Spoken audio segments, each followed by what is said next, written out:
Receiving the outgoing ambassador of the Kingdom of Denmark, Mr. TORBEN GETTERMANN, at the presidential villa in Abuja yesterday, President MUHAMMADU Buhari believes the establishment of dairy farms will go a long way in curbing clashes between cattle herders and farmers in the country. According to the president, dairy farming will save the country from almost perennial problem of clashes between herders and farmers, made worse by the population explosion. President Buhari observed that when the dairy farms are economically viable, the cattle herders will see the need to stay in one place, as well as they will realize that production considerations rather than the number of herds of cattle are more important. This is a sure panacea to the lingering farmer-herders clashes in the country, more importantly, coming from Mr. President himself.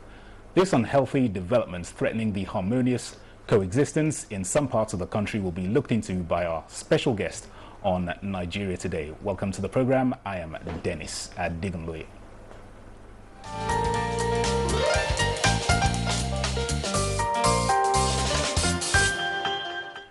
Welcome back. With me in the studio to speak on this burning issue is Malam Garba Shehu, Senior Special Assistant to the President on Media and Publicity. Glad to have you on the program, Malam Shehu. Thank you very much. You're welcome.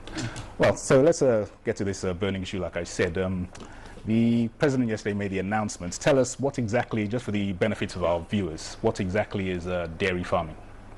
Well, thank you for the question. And coming from a layman, yes, that I am, I would say that that dairy farming is the long-term production of milk, you know, to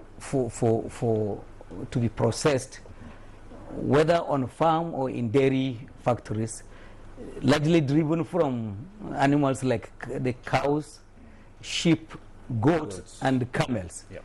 And when it is processed, the milk is processed, you have such byproducts as the yogurt that you and I have, you know, for cheese and butter and things like that.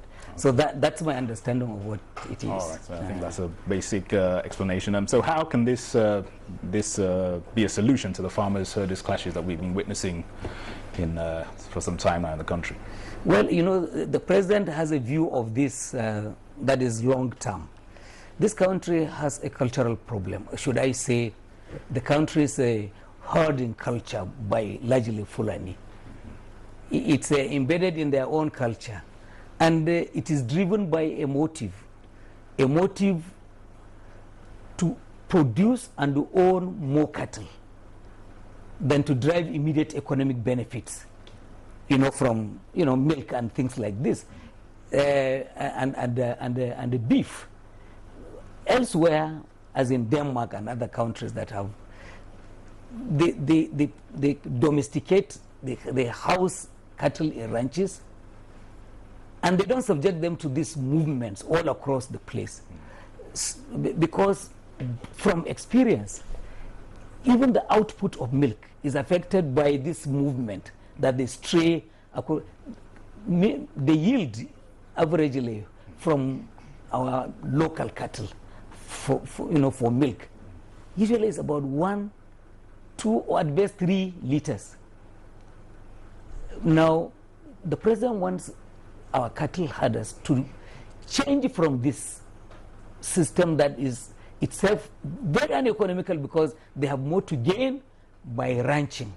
And then when they come in a ranch, the cattle will be settled, will be fed better, and they will yield far more milk and so therefore far more benefits. I've seen, say in Kenya, one cow would yield, I've seen one that yields up to 14 liters of milk per day. He's in a ranch and exactly, but in our own case, of course, the breed also is enhanced because to get to that point, perhaps we need also the importation of some animal cultures, mixed breed with our own, and then we get better yield. So how are we hoping to imbibe this culture of ranching, or as opposed to open free movements of cattle on the part of the herders? Okay, now the president yesterday was looking at a model by the government of Kaduna State. Okay. The Kaduna State government has gone into a partnership with the Danish non-governmental cooperative society. And what they have done is they have designated about 6,000 hectares of land. Okay. And on which they hope they will resettle about 1,000 cattle herders. Okay. And each cattle herder will have land allocated to them so that they will grow pasture for their cattle. Now, on the average, they probably, to be economically beneficial, each farmer would need about 6 hectares of land to bring up or to rear about 12 cattle. Okay. Now, the expectation is that yield, the milk yield, would dramatically increase from 1 to 2 liters per day to between 5 and 7 liters per day. This is using the local cattle breed.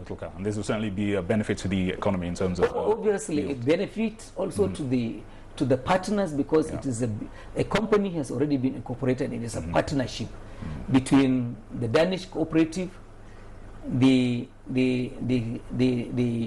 authorities of the ranch, and the Fulani Mieti Allah Hadza people.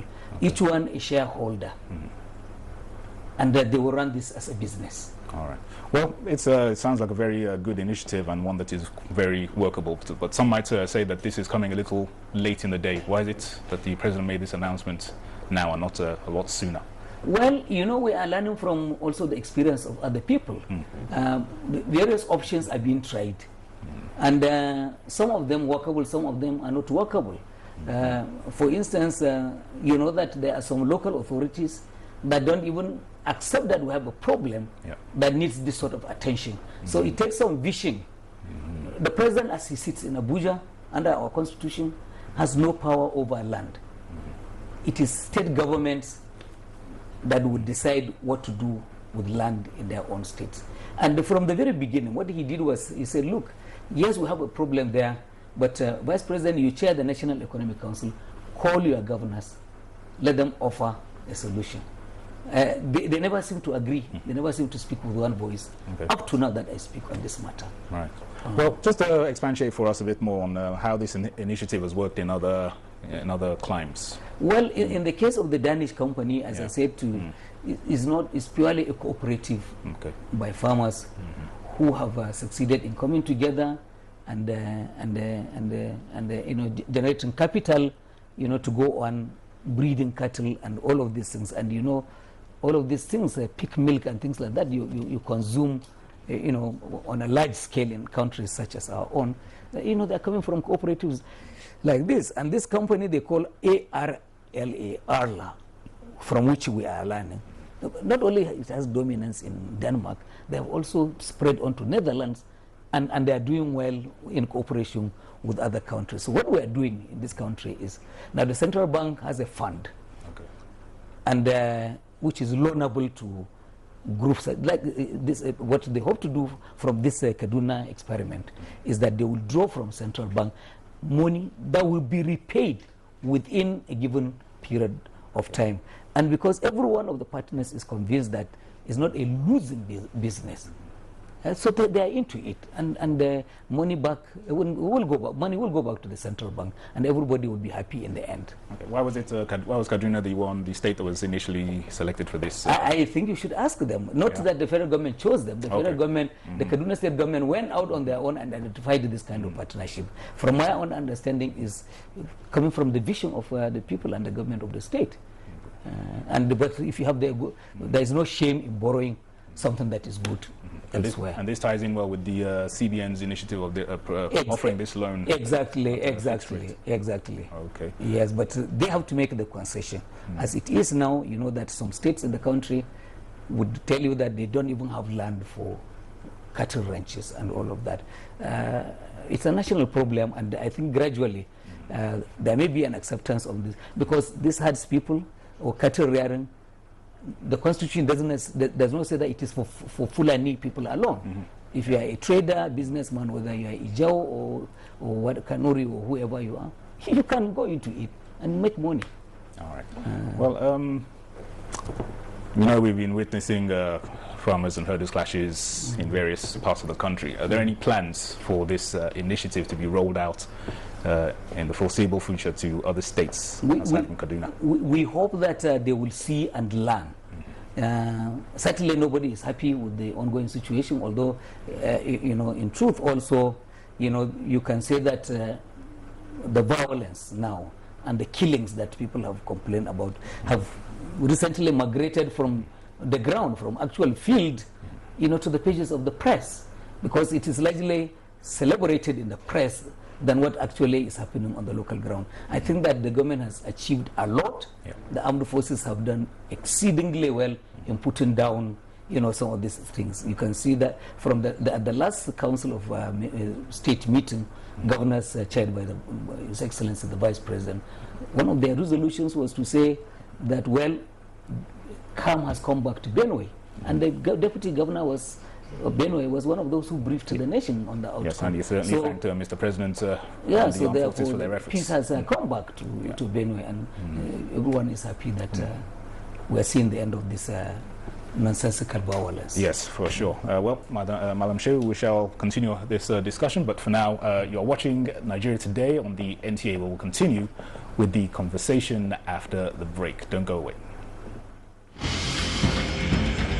The Nigerian Television Authority News 24 channel, your dependable all-round news station, offering you world-class news programs, documentaries, spotlights, promos, and information highlights. Take advantage of our network reach and advertise your interest, goods and services with us. NTA News 24, first equals with digital broadcasting. You can reach us on Channel 21 terrestrial TV and Channel 101 on the StarTimes platform. For more inquiries, please call Coretta 0803 618 9986 or Henry on 0803 379 0884. Join us today. Welcome back to Nigeria Today. I have with me in the studio as my guest the Senior Special Assistant to the President on Media and Publicity, Malam Garba Shehu. Thanks again for your kind attention on this burning issue that we have. This initiative by Mr. President, obviously it's one that's, like I said, is workable, but for it to succeed and achieve the gains that are expected, the herders themselves have to play their role. So what are you expecting from the herders themselves? It's a cultural change.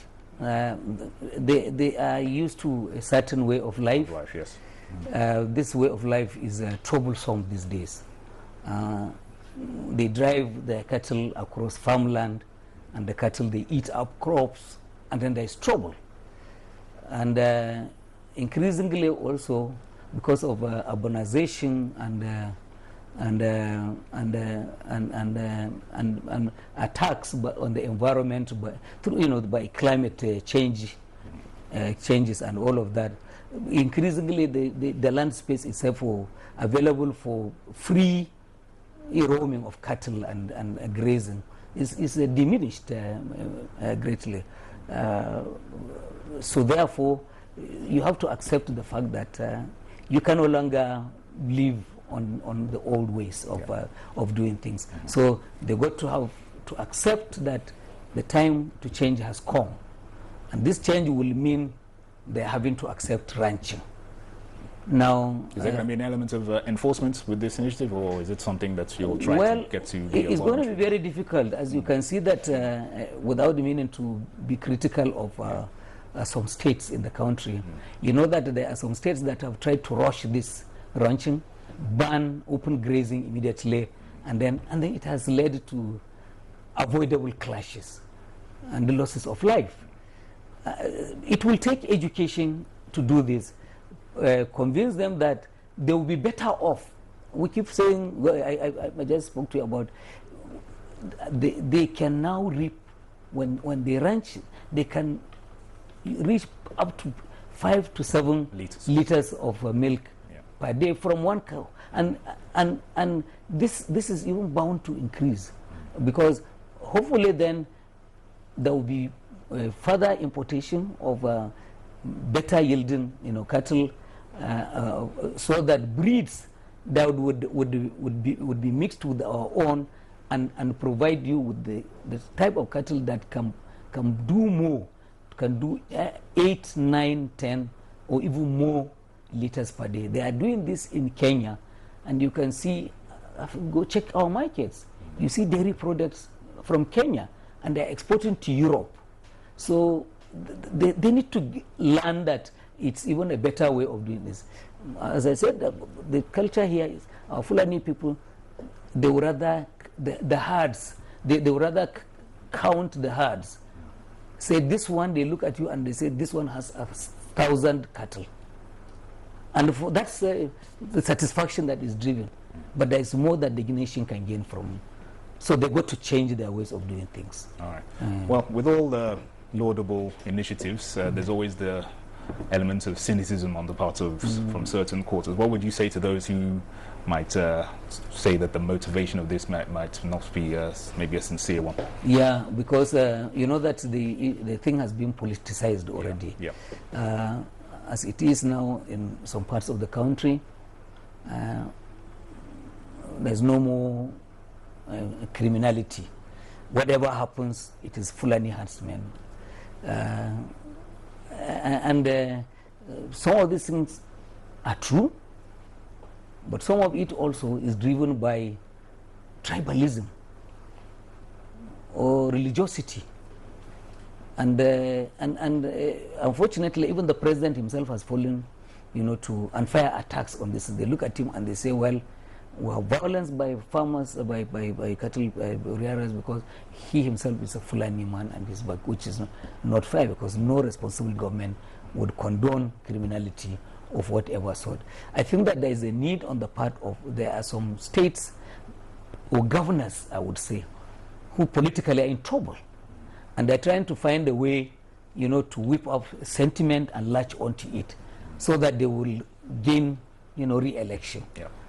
But these things, we hope with further enlightenment, the ordinary people will understand that the governor would get re-election on the basis of delivery on given promises, on serving the needs of their own people, not whipping up sentiment because we are not able to pay salary for more than 1.5 years, and then you just say everything hurts people and all of that. I think that the people are becoming enlightened themselves, and they won't take this kind of silly excuses. All right. Let's just go back a little in terms of these enlightenments and changing the orientation of the herders. Have you got any specific plans in place, like agencies that might be employed to push on these programs? As it is there, it is majorly a responsibility. Government at the center is driven by drives policy as far as the matter of agriculture is concerned. Yeah.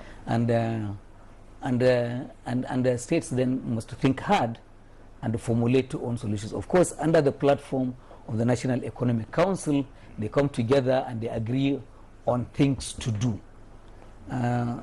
So we need to learn from experiences elsewhere, so that we better our own country and we do produce results. It may take time. Kaduna's experiment with the Danish businesses and the Mieti Allah would become even more manifest. They are expected to pay back to CBN, say maybe 5 to 7 years from the time they collect money. When people see that, this is a thriving business, I assure you that there will be a rush to it. Even people who are reluctant to find accommodation for cattle ranching, would they come around to the idea. It's good business, and it is not confined to Fulani. It is not for Fulani alone. Yes. Obviously, it's an initiative that it's in its early stages, and we are expecting it to grow and thrive. Exactly. But the president has endorsed it, which is very important for the country. Yes, and like you said, we are seeing a reduction in the cases of herders and farmers clashes. What should Nigerians continue to expect and look out for in terms of government efforts at further reducing these clashes? Well, two things, obviously. The government has taken the immediate step of re-establishing law and order in virtually all of these places. Yes, a few explosions of violence here and there do happen. This is a vibrant and dynamic society. It should be expected. Even the most settled communities and the nations, you find that there are explosions of violence or criminality from time to time. So we should expect our own share. But by and large, on the interim, I think that the government has empowered the country's armed forces, the police, civil defense, and the secret services, and they now are dictating the peace. They have taken over the situation in the volatile states. Even Zamfara, which is over there, now there is some calm. You can see that it is. But the long term then is to find a permanent solution, not a temporary one. And the permanent solution will mean that you have a formula on the ground that makes sure that the farmer is not threatened in his crops, and the cattle herds person also has water and the pasture for their own cows. So everyone is happy, and then there will be peace. Okay. Let's move on now. UK Prime Minister Theresa May will be in Nigeria tomorrow. What areas of discussion are we expecting between President Muhammadu Buhari and Prime Minister Theresa May? It's a big one for Nigeria, and I believe it is equally big for the United Kingdom. You know that UK is currently in a transition because they are moving from they are moving out, getting out of Brexit of EU, and what it then means is that they must look for new trading partners and so on. So this essentially is driven by investment. We've had Prime Minister May speak in South Africa, promising that that UK in the coming years will be the biggest investor from Europe on African continent. So we welcome that, because it means jobs for them in their own country, jobs for us in our own country. So there will be agreements that will be signed. I believe trade and investment decisions will be made, and we expect that at the end of it, both Nigeria and the UK will be happy. The relationship between both countries, has been long-standing. Perhaps for quite some time, UK had been the greatest trading partner of this country. A lot has changed for some time now, and they are entitled to aspire to seek to reinstate the UK's leading position as Nigeria's biggest trading partner. All right, President Muhammadu Buhari is obviously currently the ECOWAS chairman. How is Prime Minister Theresa May's visit and the growing relationship between the countries going to assist in this anti-corruption and anti-insurgency fights of the present administration? Well, I believe that the talks will not be complete without a discussion on those two issues. But I want to assure you that between Nigeria and the United Kingdom, we have established good understanding on these matters. We are getting a lot of support in the government's anti-corruption crusade. We're getting support in repatriation of stolen assets, and they're helping us to block assets that are ill-gotten from Nigeria and deposited in the UK. We expect that this will continue to grow in the spirit of the Commonwealth, which had resolved to assist each member country. The thing with the insurgency, particularly in the Northeast, they've given us enormous support, particularly in the matters of in areas of training of our servicemen. We still have them in the country, and in the provision of needed intelligence, which we share with them. Issue that is needed. Yeah, exactly, which we share with them. So we've been on the right track. Both countries have really done well with one another, and then we should hope that things will continue to get better.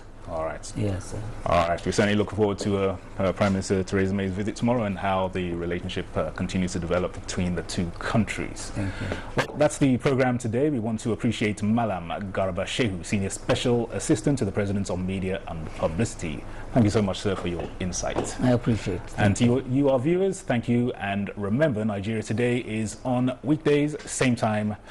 Join us tomorrow for another interesting edition. You can also watch any edition online at www.youtube.com/NTA News 24 Hub. My name is Dennis Adegunloye. Enjoy the rest of your evening.